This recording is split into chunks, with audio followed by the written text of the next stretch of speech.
But as I was doing my own preparation, once again for the church, I noticed a repetition of words in Matthew chapter 1 and 2 that I want us to consider in a moment. Matthew includes a really important but one of the least popular elements of the Nativity story, the slaughter of the innocents, Herod's murderous rage. Absolutely despicable. And yet it's important that it's here. Because the gospel, the coming of Christ into the world, God made manifest in the flesh to announce the good news, the amnesty of humanity to God, will always draw some people, as we see throughout the Gospels. And what will it do to others? Repel them. And some will be repelled into murderous rage. Have you noticed that sharing your faith with some people?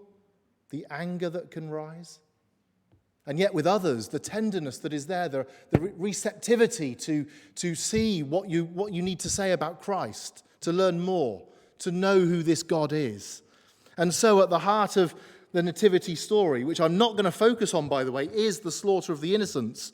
And the reason I wanted to mention this was because in a normal year in this country, pre-lockdowns, 58 children die every year in abusive situations.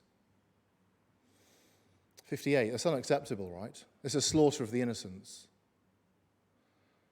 Since lockdowns have begun, we're not at the 2-year mark, don't forget, 230 innocents.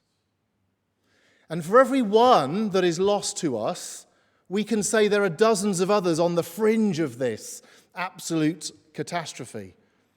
It is a monstrous thing. The spirit of Herod lives on. But Richard, the trees have got lights on, the stage is set, Christmas is a week away. What's wrong with you? I don't know what's wrong with me. I don't know. One of the things why we know the gospel is true is because it names wickedness. It names wickedness. And it doesn't just call it names and call it for what it is. It beckons it into a transformative and righteous way to be. The gospel was for Herod. The gospel is for every one of those little ones that have been lost, as this number approaches 250 before the end of this year, alone in the last 18 months. It's a sobering warning.